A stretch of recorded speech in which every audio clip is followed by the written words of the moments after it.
I began to lose quite a lot of weight quite quickly, and I became fixated on losing weight. That was my obsession.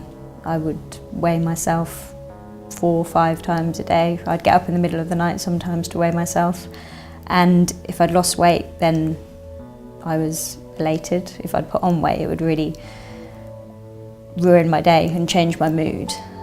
I was obsessed with what I was eating. I was eating very little, but also obsessed about the type of things I was eating. And gradually I just began to sort of restrict my food intake more and more.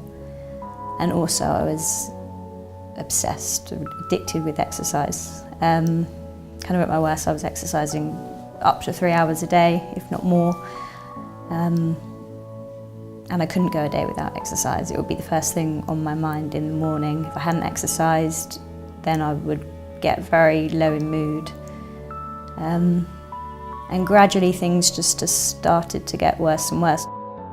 With my eating disorder, I'd forgotten how to express any emotion, and I would just take food and exercise, and also I would make myself sick regularly to kind of numb the pain on the inside.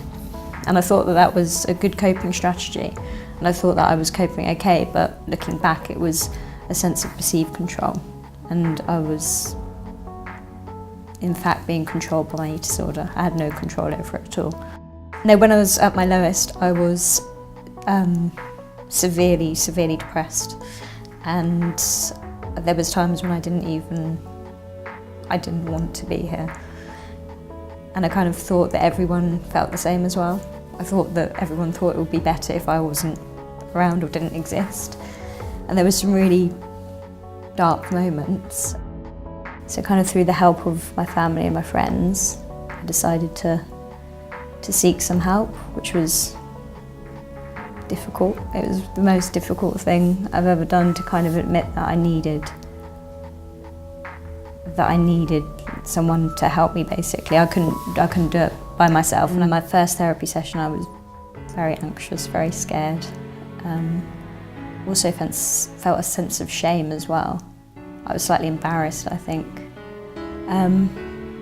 But she made me feel completely at ease, made me feel very comfortable, and over time I began to kind of open up more and more and began to start talking. I think over time Hayley encouraged me to help let my feelings out and start processing my thoughts and try and help me understand why it was I was feeling the way I was. And I think that was a big turning point when I started to actually let out emotion and allow myself to feel. I hadn't really allowed myself to feel anything for a long, long time.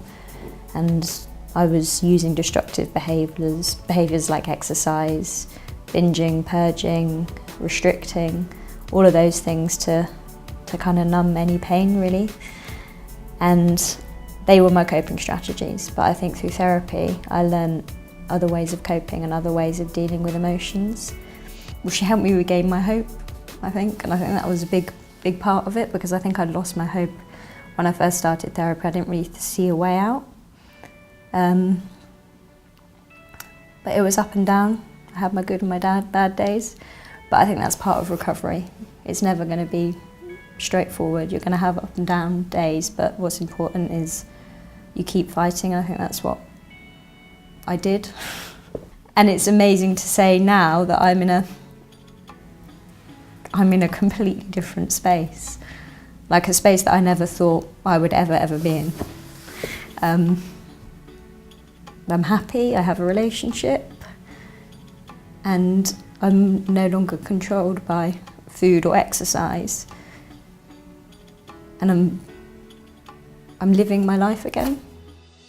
Seeking help was the best thing that I have ever done. I think through counselling it's literally helped me regain my life. I never thought I'd say it, but I'm actually happy now. There were many times I've sat in the therapy chair and I thought there was no way out. I'd lost all my hope and I didn't really see a future. But I think where I am now, I'm living my life again. I've got a partner, I'm living with my partner, and I'm looking to the future. And I think I've learned kind of to accept myself and learnt what it is to be me and not to be ashamed of that. I think we're all individual, we're all beautiful in our own way. That I've learnt a lot about myself through this process, and it's made me into the person who I am today.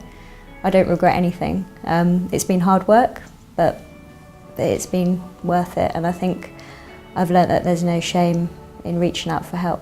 Sometimes we all need a little help, and it's okay to put your hands up and say you need that help, and it's honestly the best thing that I ever did.